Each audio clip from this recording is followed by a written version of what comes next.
Hi, I'm Amber Braswell, and I'm a community outreach worker at the University of Maryland School of Medicine Institute of Human Virology.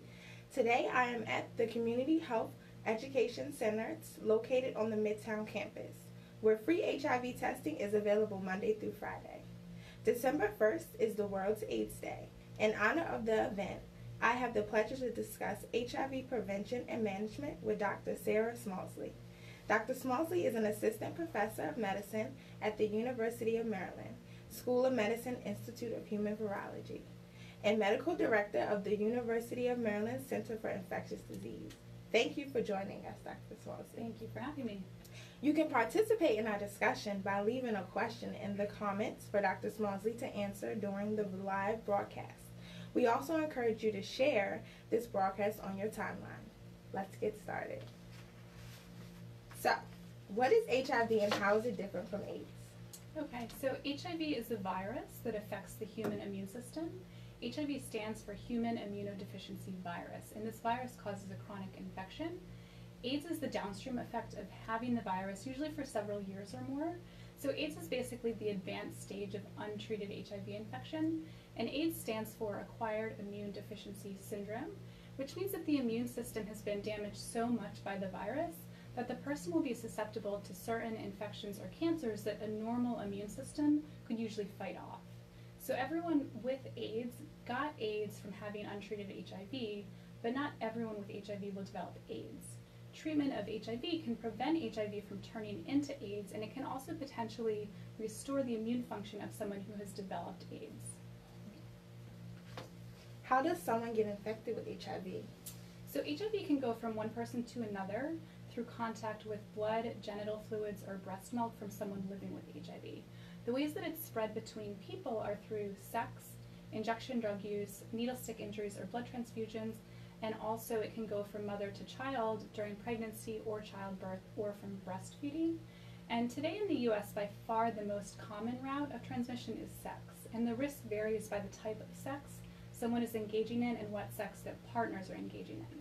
Transmission through injection drug use has become less of a problem in areas where people who inject drugs have access to clean needles through needle exchange programs, but anyone who is sharing needles is still at very high risk. In the other routes of transmission, so the transmission from mom to baby, through occupational needle stick, and through blood transfusion, those are still possible, but they occur very, very rarely now due to programs that have been designed and put in place to prevent those events. Why is the risk of HIV different for different people? Well, so the risk for any individual does depend on those behaviors that I mentioned, but it's very important to note that the same behavior doesn't confer the same risk for everyone. So I think it's more accurate to talk about groups that are vulnerable to HIV infection due to their socioeconomic or demographic circumstances. So for example, rates of HIV are higher in racial minorities, in those experiencing poverty and unemployment, in those without a high school education, and in those that have experienced abuse, neglect, or household dysfunction in childhood. Also, same-gender loving men and trans women are more vulnerable to HIV because anal sex is more likely to transmit HIV than vaginal sex. And what part of the country you're in can also have a major influence on this. So if you're having sex in Baltimore City, you actually have a higher chance of getting HIV than someone with that same behavior almost anywhere else in the country. Maryland is actually the state with the very highest rate of HIV in the entire country. And the Baltimore-Towson metropolitan area ranks third for HIV among US metropolitan areas. We also have the highest rate of infection in same-gender loving men, so double the national average. And we also have a pretty high rate of certain sexually transmitted infections, and having one actually increases the risk that you get HIV too. So all of that is why it's so important to reach these vulnerable groups in Baltimore and link them to available HIV prevention information and services. What are some of the strategies to help prevent HIV? So there are two broad categories that we can think about. There are behavioral strategies and medication-based strategies. Behavioral strategies to prevent HIV include limiting the number of sex partners or being abstinent completely, using barrier protection like condoms and dental dams, and avoiding sharing needles for injection drug use. So all of that is really good advice that we do give to people, and it can help reduce the risk of HIV, but it's really not enough by itself. So for the first 30 years of the HIV epidemic, the focus was really on these behavioral methods to prevent HIV. But it turns out that that was never very effective because in the US, the rate of new infections really stayed stuck at around 50,000 per year, just with that advice alone. So more recently, the focus has shifted to the medication-based strategies for HIV prevention, and those include PEP, which is post-exposure prophylaxis, PrEP, which is pre-exposure prophylaxis, and something we call treatment as prevention. Could you talk more about those? Sure. So starting with PEP, or post-exposure prophylaxis, this is actually the first form of a medication-based HIV prevention strategy that came about. Back in the 1980s, before anyone knew what HIV was or how to treat it, unfortunately there were healthcare workers that were developing HIV, AIDS, and even dying because of accidental needle stick injuries that occurred while they were caring for people very sick and dying of AIDS. And so when the first HIV medications came out, doctors started giving that medication right away to someone who had a needle stick injury. And eventually it was proven that this was actually averting HIV infections. So the CDC started officially recommending this strategy in the mid-90s, and the number of cases of HIV in healthcare workers dropped substantially. So that same strategy is now available to anyone that has a possible HIV exposure, not just healthcare workers. So the people that we usually see requesting PEP have had an unprotected sexual encounter with a person that has HIV or could have HIV. And the key really for PEP is to start taking that preventative medication as soon as possible so that it's actually able to block the HIV transmission from occurring from one person to the other. And so when someone is evaluated for PEP, first that exposed person has to have an HIV test done to ensure that they're not already infected, and the exposure has to be one that actually could transmit HIV. So if someone is judged to be a candidate for taking PEP, the PEP medication has to start within 72 hours of the exposure, and then it's taken for 28 days. And this is really meant for one-time use for a single high-risk exposure. This is offered at the University of Maryland Emergency Department, and patients who are started on PEP there will come to the Center for Infectious Disease a few days later for their follow-up. Now, PrEP and treatment as prevention are somewhat newer ideas. PrEP means pre-exposure prophylaxis, which means that you take it before you have the HIV exposure. And so this is meant for people with ongoing, very high risk of HIV exposure. So that's people in those vulnerable groups that I spoke about who are having unprotected sex or who might have a partner that has HIV. And so PrEP is essentially, it's one pill. It's composed of 2 HIV medications and it's taken once a day. The brand name of that pill is Truvada. And if someone takes that correctly, they can actually reduce the risk of transmission by 92 to 99% if they start out with a very high risk. So, as I said, this is aimed at groups that are vulnerable to HIV. So in Baltimore, the real focus is on young, same-gender loving men and trans women of color, because they're the ones in Baltimore City that have the highest risk right now. And the other thing is to be on PrEP. It does include taking this pill, but it also means that you have to have an appointment, HIV testing, and lab monitoring every 3 months. And we have a pretty strong program at the Center for Infectious Disease for PrEP. And so that actually includes the Jacques Initiative's prevention hotline. Yeah. And that hotline goes straight to a peer navigator for prevention. And that peer navigator, if you call them, can answer questions about PrEP. And they can also help direct the caller to a clinic that offers PrEP based on their insurance. That phone number I'm going to give is 443-386-1746. And anyone interested can also go online to prepmaryland.org for a list of clinics that offer PrEP. The last strategy I mentioned is treatment as prevention. And you'll sometimes see that abbreviated T as P or TASP. This is a short way of saying that if a person living with HIV takes HIV medication as instructed, and the HIV virus is suppressed to the point that it can't be detected in their blood, they cannot transmit HIV to their sex partners. So in other words, treatment of HIV in one person prevents HIV in their partner. This has been something that's very empowering for people living with HIV, and it's also really caused the HIV community to really push for routine HIV screening and for early treatment for anyone who tests positive for HIV. So the last thing is that the majority of HIV is spread by people who aren't yet aware that they're infected, or by people who are not engaged in medical care and then they're not taking medication. So that's again why HIV testing and treatment are just totally vital parts to the strategy to end HIV transmission. Thank you. How often should people get tested for HIV? That's a great question. So this is an extremely important strategy, as I said, to prevent HIV. And different advisory groups in the U.S. have slightly different official recommendations for the testing frequency. So the Centers for Disease Control and Prevention recommend at least one-time HIV screening for those aged 13 to 64. And the United States Preventative Services Task Force recommends one-time screening for people aged 15 to 65. So pretty similar. And then anyone who's older or younger but has another risk factor should be screened more than just once. Usually that's once a year. But it can be up to every 3 to 6 months in very high-risk groups based on both the behavioral risks and the rate of HIV in that area. And then pregnant women are also always screened for HIV. So here we aim to screen all adults coming through the University of Maryland main campus or Midtown campus once a year. And that's due to the very high rate of HIV in Baltimore. And I also wanted to mention that testing is available for free right here at the Community Health Education Center. That's Mondays to Fridays 9 to 4, and also at the Jocks Initiative Journey Center.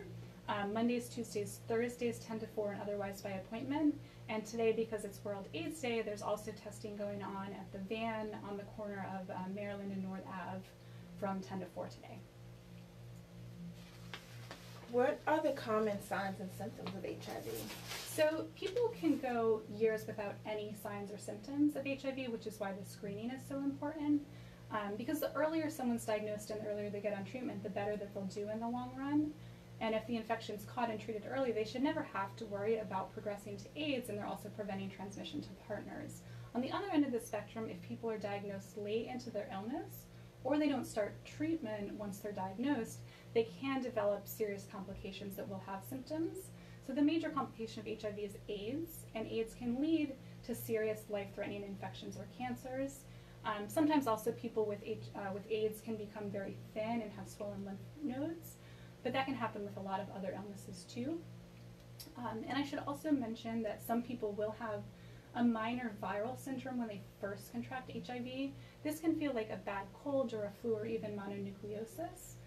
And some of the symptoms would include fever, rash, fatigue, headache, sore throat, maybe body aches, diarrhea.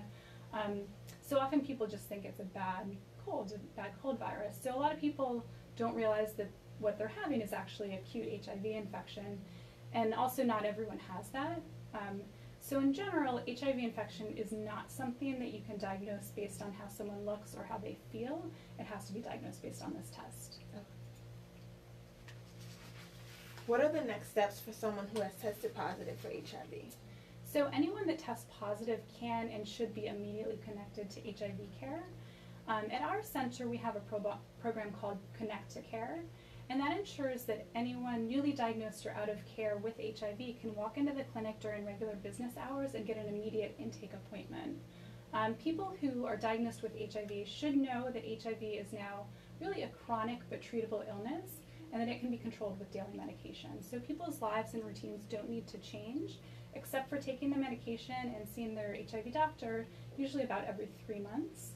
And the most important thing for people to know is that people now can live a really nearly normal lifespan with HIV, and no one that has access to treatment should ever be dying of HIV now.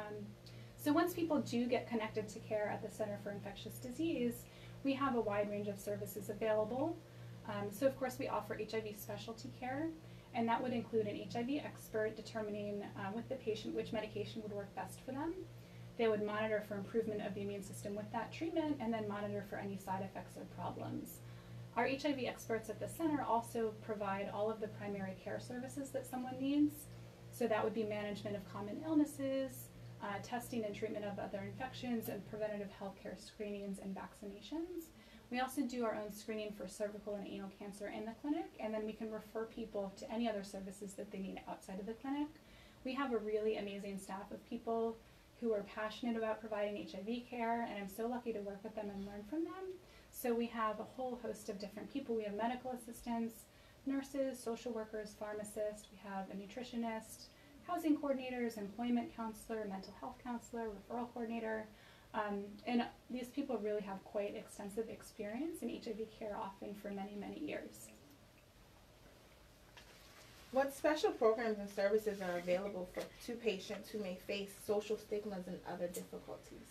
Yeah, so it's unfortunate that there is still sometimes a stigma associated with HIV, even though HIV is now a very treatable chronic illness and medically quite easy to live with compared to a lot of other illnesses. But stigma is definitely a barrier both to diagnosis and treatment. We sometimes see kind of internalized stigma when people themselves feel bad about having HIV, or maybe about how they think they acquired it or who they could have given it to. And they can have a really hard time accepting that diagnosis, and that can keep people from really engaging in their care and getting well. Stigma obviously can also be external, particularly if people around them don't know much about HIV and might treat them differently because of that diagnosis. So our patients can also face stigma for other reasons, like their sexual orientation, their substance abuse history, any mental health issues, poverty, etc. So what we do at the center is really strive to help them with all of these issues, and we do that through a multidisciplinary team approach. Our patients are also always welcome to bring loved ones to their appointments so that they can learn too and they can support the person with HIV. And we can also help patients tell their partners about the diagnosis if they'd like us to. So to help our patients that have opioid addiction, some of our providers are able to prescribe Suboxone in the clinic. And we have a program for those patients that includes counseling through their social worker and access to more intensive programs outside of the clinic if they need them. We do also have a process to ensure that our patients get any mental health counseling that they need. And our social workers also help them find psychiatry if they need that too. And then we're very fortunate to partner with JOCS and their Treatment Adherence Center, which helps patients really commit to taking their HIV medication. And JOCS also has their treatment coaches who offer individualized peer support to our patients. Both the Center for Infectious Disease and JOCS have support groups that can help our patients connect with other people experiencing the similar difficulties and problems. And we're also fortunate at the clinic to receive Ryan White grant funding, and that helps cover necessary services for people living with HIV who are uninsured or underinsured. And we also use the Maryland AIDS Drug Assistance Program, or MADAP, to make sure that everyone can get the medication that they need. Can you talk about the HIV treatment options? Sure. So taking HIV medication is very easy in 2018. There are actually now 9 different HIV regimen options that are just one pill once a day. And the majority of patients that I see, I think, are probably on 1 or 2 pills. And the medications are really well tolerated. So some people can have mild side effects, like they might have stomach upset or a headache. Often that goes away after they've been on the medication for a while. But in general, most of my patients will tell me that they feel completely normal and they can't even tell that they're taking medication. If someone does have more significant side effects, there's usually another medication option that they can be switched to that will work for them. And then that AIDS Drug Assistance Program in Maryland I mentioned is very comprehensive, and so we basically can get whatever medication we prescribe for the patients, they can get it. Okay. Thank you. Now let's take some questions from the audience. But first, a couple of introductions from behind the scenes. We have Angela Jackson and Miss Kelly Johnson, both from the Midtown Marketing and Communications team. Do we have any questions? Yes. How accurate are home HIV tests? Okay, so home HIV testing is an interesting topic. There are 2 FDA-approved tests. The brand names are Home Access and OraQuick. Home Access requires a finger prick to get a blood sample, and then you send that blood sample to the company and you get the result over the phone. OraQuick's an oral test that you do yourself and the result comes back in 20 minutes, but this requires that you go to a healthcare facility for the confirmatory blood test if the screening test is positive. And these are both fairly accurate, and I think that any HIV testing is great. But that being said, I would say that the ideal test is probably one done in a medical setting, and there's a few reasons that I think that, and it's just my personal opinion. But so for the home access test, it does take a little bit longer to detect a new HIV infection. So it could miss cases of recent infection compared to the standard blood test that we use. And the OraQuick home test is actually the same test used in most point of care testing centers, but it tends to be a little bit less accurate when it's done by someone at home compared to someone that has had more extensive training on that test. And the other reason that I prefer testing to be done in a healthcare setting is that, so even though HIV is very treatable and people can live a normal life now with it, that initial diagnosis can still sometimes be very devastating for people. And so I think it's probably better to be given that information by a healthcare professional that can really counsel you on what it means and make sure that you get your questions answered and the care that you need right away. we don't want people to have to deal with that sort of big diagnosis by themselves. But that being said, I think any HIV test is better than no test. So if people feel strongly about doing it at home, I think that they should do it. If pregnant, will my child be born with HIV? Okay, so that's a good question too. So for couples where one partner has HIV and one doesn't, and they want to try to conceive, there are several options that can help reduce the chance that the partner or baby would become infected. PrEP could be considered in the HIV negative partner, and treatment as prevention should be used in the HIV positive partner. Then sometimes there's techniques like artificial insemination or sperm washing to remove HIV, and that can be used to prevent transmission between the partners. And then there are several approaches used in combination to prevent an HIV positive mom from transmitting HIV to the baby. So first of all, they all need to be diagnosed, which is why all pregnant women are screened. And ideally, the mom would be taking medications before she tried to conceive, and then taking medications throughout the pregnancy. If that doesn't happen, or if the medications aren't taken correctly and aren't working, then people will get a C-section, and that can decrease the risk of the chance from childbirth. Additionally, moms are not supposed to breastfeed because HIV can be transmitted to babies that way. And then lastly, any baby that is born to an HIV positive mom takes PEP, so post-exposure prophylaxis, for the first 4 to 6 weeks of life, and then they get frequent HIV testing to make sure they didn't get infected. So using all those strategies combined, there are now probably 50 or less babies a year born in the US with HIV, and that's mostly in cases where the woman, for some reason, wouldn't get tested or wouldn't take the medication. So yes, with the proper precautions, it's entirely possible to have a healthy HIV negative baby if you're a woman living with HIV. I've been taking PrEP for some time now. Is it safe to have unprotected sex with my HIV positive partner? So this is another really great question, and the answer is really that it depends on several things. So the first important question there is whether or not the person is taking PrEP as directed. We know that it can reduce transmission by 92 to 99% when taken correctly, but it doesn't work as well if you miss doses. The next important thing is the type of sex that you're talking about. So you need to be on PrEP for about a week for the medication to prevent HIV transmission from anal sex, and closer to a month to prevent transmission from vaginal sex. It's also very important what is going on with the partner. So if they're on HIV medication that's effectively suppressing the virus, then their partner is actually already protected even without PrEP, assuming that that person keeps taking their medicine and stays with a suppressed virus. Interestingly, however, even though we know from studies that an HIV negative partner won't get HIV from a positive partner if they're on effective medication, some of those HIV negative people in the studies did get HIV, but they got it from someone else, not the person that they said was their main partner. So that also has to be taken into account. But back to the condoms. So condoms are still recommended to make sex on PrEP even safer. But we understand that a lot of people don't like condoms or don't use condoms, and that's often actually the reason that they want to get on PrEP in the first place. The other important thing to remember is that PrEP protects against HIV, but condoms protect against other things. So condoms protect against pregnancy and sexually transmitted infections like herpes and syphilis and gonorrhea and chlamydia. So you have to take all of that into account. Do HIV symptoms differ in men and women? Not really. The symptoms of the new HIV infection or advanced HIV infection would be the same regardless of sex, gender, sexual orientation, or race. The only symptom that would be specific to women would be a change in their menstrual cycle, and that can happen really just in advanced AIDS, particularly if a woman has lost a lot of weight. Okay, so I think we have some other good topics to talk about. Let me see. All right, Dr. Schmalzle, thank you so much for your time. But I also heard that you have a special announcement to make today. Could you share that with us? I would be very happy to. So this is really an announcement for the patients that are already part of our clinic. A lot of people had expressed dissatisfaction with the name Center for Infectious Diseases because it has the word infectious in it.